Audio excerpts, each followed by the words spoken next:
Hi investment traders, welcome back to the channel. आज है 17 मार्च 2025 और बात करेंगे कुछ स्टॉक्स की। बट उससे पहले आप लोगों ने कोरोमंडल देखा कल जो आपके लिए वीडियो पोस्ट किया था, उसमें सबसे पहला स्टॉक आपको दिया था कोरोमंडल का। एक बार देख लेते हैं। सो जिस वीडियो की मैं बात कर रही हूँ मैंने कल आप लोगों के लिए पोस्ट किया था, दिवाली होली से एक दिन पहले बनाया था और आपके सामने मैंने कोरोमंडल का चार्ट लगा रखा है। सबसे पहले एंट्री बताई थी एग्जैक्टली जहां पे क्लोजिंग हुई है 1800 के आसपास, और पहला टारगेट आपको 1900 का दिया था। आज की डेट में आप देख सकते हैं इस स्टॉक ने सीधा जाके आपको 1909 का टारगेट दिया है। अगर आपने कोरोमंडल को देखा और प्रॉफिट बनाया, give a thumbs up, like करिए, शेयर करिए, सब्सक्राइब करिए, दूसरों के साथ इस चैनल को शेयर करिए। इंपॉर्टेंट है because your support is absolutely required to this channel. अब इसमें नेक्स्ट टारगेट जो मुझे आता हुआ दिखाई देता है वो दिखता है 1978 का, जो कि पीछे का बैरियर है, past barrier. If that is broken then 2000, 2050, 2100, ये सारे टारगेट्स आपको आते हुए दिखाई दे सकते हैं कोरोमंडल में। एनीवे ये पुरानी, ये कल की बात है। आज हम बात करेंगे कि सेक्टर्स में क्या हुआ, what really happened in all the sectors. तो अगर हम बात करें तो except media sector was under stress little bit, and even reality was in stress, PSU bank was in stress, FMCG was in stress, but IT ने last में आते आते थोड़ा सा पिकअप किया। आप देखेंगे बिल्कुल टुवर्ड्स द एंड IT ने आके एक थोड़ा सा पिकअप करने की कोशिश की है, राइट। एंड अगर हम देखते हैं कि सबसे ज्यादा सेक्टर कौन सा चला है तो फार्मा। फार्मा ने एक बहुत बढ़िया शूट दिया था इन द मॉर्निंग इटसेल्फ। उसके बाद ये थोड़ा स्टैग्नेंट हो गया था। फिर निफ्टी ने भी अच्छा मूवमेंट दिया है, अपने पास्ट बैरियर्स को ब्रेक करा है। और अगर हम बात करें कि निफ्टी प्राइवेट बैंक्स ने अच्छा खासा मूव आया है। निफ्टी ऑटो में भी थोड़ा सा पॉजिटिव था, बट आई वोंट से कि इट्स अ गुड ब्रेकआउट। और अगर हम निफ्टी की बात करें तो निफ्टी जो है ना 22,500 के ऊपर क्लोज होने में सक्षम हो गई है।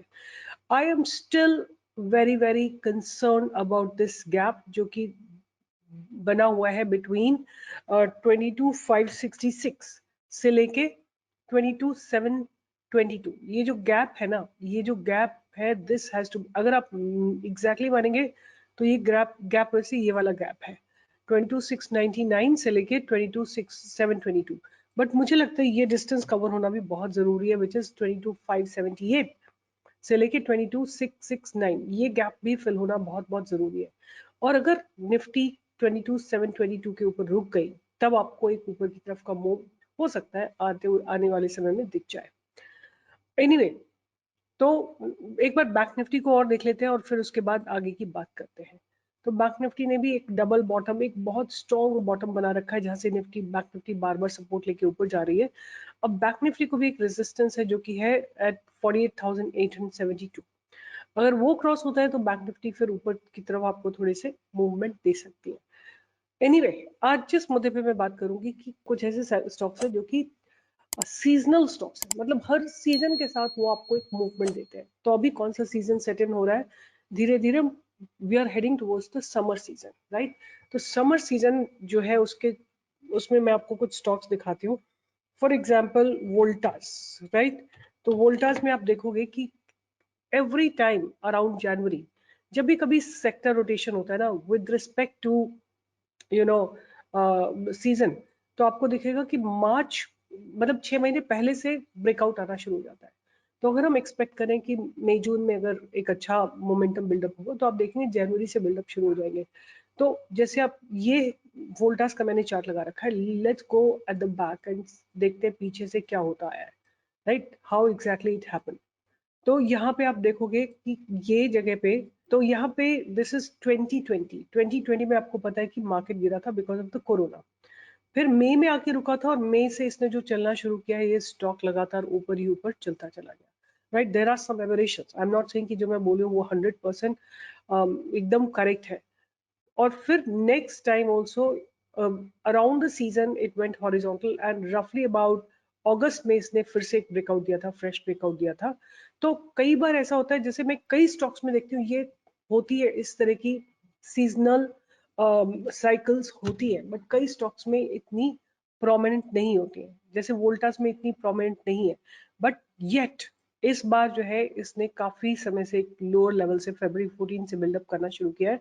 तो आज का मेरा पहला स्टॉक रहेगा वोल्टास को आप बाइंग की अपॉर्चुनिटी, अगर आपको याद हो तो मैंने पहले सबसे दिया था 1335 पे आपको दिया था। 1335 से जाके इसने आपको 1464 का हाई लगा दिया। अभी अगर 1464 को ब्रेक करता है वोल्टास, तो आपको पहला टारगेट मिलेगा 1484 का, फिर 1500 का, फिर 1531 का टारगेट मिलेगा, और उसके बाद आपको नेक्स्ट टारगेट जो देखने मिलेगा वो 1555 का। ये आपको टारगेट्स आते हुए दिखाई देंगे। तो वोल्टास को जरूर ध्यान में रखिए, क्योंकि समर्स आने वाली, और as it is it's picking up really well, तो I am combining both of them. हालांकि इसमें इतना ज्यादा सीजन्स का कनेक्शन नहीं है, बट मैं एक और स्टॉक देख रही थी जो आज का मेरा सेकंड रिकमेंडेशन रहेगा। और अगर आप इसमें स्टॉप लॉस की बात करेंगे तो आपका स्टॉप लॉस रहेगा 1400 का, आपका स्टॉप लॉस रहेगा। बाय कहाँ पे करेंगे? 1460 पे, और स्टॉप लॉस रखेंगे 1400 का। 60 पॉइंट्स का आपका स्टॉप लॉस रहेगा, एंड ऊपर की तरफ आपको 30, 60, 75, 90, 100 इस तरह के पॉइंट्स आपको आते हुए दिखाई दे सकते हैं इन वोल्टास। दूसरा स्टॉक जो है उसमें seasons are really reflecting well, and मैं जिस स्टॉक की बात कर रही हूँ उसका नाम है आइसमिक। आइसमिक रेफ्रिजरेट। अब मैं इसको आपको दिखाती हूँ तो आप समझ जाएगा। और ये स्टॉक जो है मैंने बहुत लोअर वैल्यू पे दिया था, समवेयर अराउंड मई 23 में दिया था, अराउंड दैट बाय अबाउट 366 और 367। वहां से चल के इस स्टॉक ने हाई लगाया था 944 का, राइट। ऑलमोस्ट आपको 2.5 टाइम्स का रिटर्न दे दिया था। तो इस स्टॉक को अगर आप स्टडी करेंगे तो this follows seasons really well. मुझे ऐसा ही लग रहा था कि काफी अच्छे से इसमें सीजन्स जो है फॉलो हो रहे हैं। फॉर एग्जाम्पल हम यहाँ से 20 से शुरू कर देते हैं, तो मार्च के बाद से इसमें अच्छा खासा मूवमेंट आया, फिर 21 पे आ जाते हैं। 21 में यहाँ पे कहीं से अप्रैल से लेके इसने मतलब बहुत ज्यादा मूव तो नहीं दिया, बट 50% का मूव आपको तब भी दिया। 61 से लेके और 90 तक का आपको एक ब्रेकआउट इसमें स्टॉक में आता हुआ दिखाई दिया है। अगर आप कोई भी टेक्निकल्स यूज करते हैं, कंसोलिडेशन ब्रेकआउट यूज करते हैं, head and shoulder pattern use करते हैं, जो भी आप यूज करते हैं, आप देखेंगे कि स्टॉक यहाँ से चल के करीब 71 से चल के और 95 का हाई लगाया था। उसके बाद नेक्स्ट ईयर अगेन यहाँ पे कहीं पे फरवरी में कंसोलिडेशन हुआ, और जब जब आप देखें कंसोलिडेशन ब्रेक होगा 81 से जाके स्टॉक ने अप्रैल में 130 का हाई लगाया, और फिर गिरा है, और उसके बाद जाके इसने 145 का हाई लगाया। नेक्स्ट सीजन अगर आप देखेंगे तो ये स्टॉक में देख रही थी काफी सीजन्स को फॉलो करता है। तो 23 में आप देखो यहाँ पे कहीं पे मार्च में इसने कंसोलिडेट किया है और फिर ब्रेकआउट दिया है, 320 से ब्रेकआउट दिया है, और आप देखोगे कि इसी साल जाके अगस्त में इसने 556 का हाई लगाया है, फिर कंसोलिडेट किया है, और बाय अक्टूबर इसने हाई लगाया 746 का। फिर नेक्स्ट 2024 में भी इसने मार्च में बॉटम बनाया, हेड एंड शोल्डर पैटर्न बनाया है और ब्रेकआउट दिया है। यहाँ पे कहीं पे आपको ब्रेकआउट मिलेगा 545 पे, और जाके इसने हाई लगाया है 941 का, 400 पॉइंट्स मूव, 80% का मूव आपको मिला है। इसी तरह ये स्टॉक अभी अपने एक गिरते हुए चैनल को इसने डिफाई किया है। ये देखिए गिरता हुआ चैनल था, उसको उससे निकल के बाहर आया है। अब ये ऊपर चलने के लिए तैयार है। अगर ये 860 870 को क्रॉस करता है तो आपको इसमें 857 और उसके बाद 984 957 ये टारगेट मिलेंगे। अगर ये भी क्रॉस हो जाता है तो 1000 1050 1100 के टारगेट मिलेंगे। आइस में मैं एक बार आपके साथ डिस्कस कर लेती हूँ how does the fundamentals look for this company. This is a 1369 crore company. P is about 53, ROC is about 34, ROE is about 28. और अगर किस सेगमेंट पे काम करती है तो company is basically is engaged in business of providing customized cooling solutions like cold rooms, freezers, commercials and industrial refrigerator system, chilling plants, etc. The company offers over 50 products under the brands Ice Make or Bharat or Transfreeze, divided into 5 business segments. Cold rooms है इनके, commercial refrigeration है, ammonia refrigeration है, transport refrigeration है, industrial refrigeration है।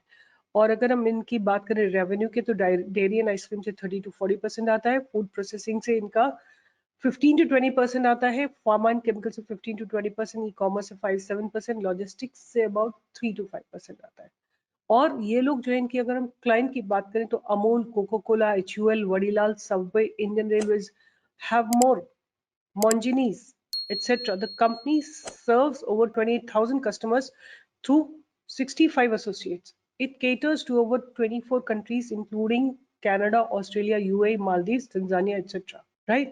अगर इनके order book की बात करें तो order book of 100 crore in Q1 of year 25 compare to 50 crore in year 22, तो इनकी ऑर्डर बुक ने 100% की ग्रोथ हुई है। तो आप इस स्टॉक को भी रडार पे रख सकते हैं। तो ये दो स्टॉक हैं ऐसे जो कि मेरे with hot summer season, these are the two hot stocks that I have on my radar. I am saying we can at least expect 10% move in ice make in next couple of weeks. Keep it on radar। और अगर ये 984 को cross कर जाता है तो 1000, 1050, 1100 ये targets भी आपको आने वाले कुछ महीनों में दिखाई दे सकते हैं। तो दो स्टॉक्स जो मैं रडार पे रखूंगी at this point of time, Voltas and ice make, दोनों को रडार पे रखिए। और अगर आपको एक बहुत सेफ ट्रेड करना है वोल्टास में, जैसे मैं आपको एक ट्रेड मैंने आरईसी लिमिटेड का बोला था कि आप एक बहुत सेफ ट्रेड आरईसी लिमिटेड का कर सकते हैं क्योंकि हेड एंड शोल्डर पैटर्न बना रहा है। अराउंड 410 का आप पुट ऑप्शन सेल कर सकते हैं। आप वेट करिए, अगर ये 420 को क्रॉस हो जाता है तो 400, 420, 410 का पुट ऑप्शन आप अप्रैल मंथ का सेल करिए। सो अप्रैल का अगर 410 का आप देखते हैं तो प्राइस इज रफली अबाउट 23। सो आप 23 रुपीज विल बिकम जीरो अगर हम 410 का कॉल ऑप्शन देखते हैं। तो इसको आप रडार पे रखिएगा। सॉरी, हमको पुट ऑप्शन सेल करना है, राइट। सो अगर हम 410 का पुट ऑप्शन देखते हैं तो वो 19 के आसपास है। इसको आप रडार पे रख सकते हैं। Slowly gradually this will keep becoming zero, right. यहाँ से देखिए कहीं पे सेलिंग हुई है और वहां से गिरते गिरते ये 19 रुपए पे आ गया। तो आरईसी लिमिटेड के 410 के पुट ऑप्शन को, अप्रैल मंथ के ऑप्शन को आप ध्यान में रख सकते हैं।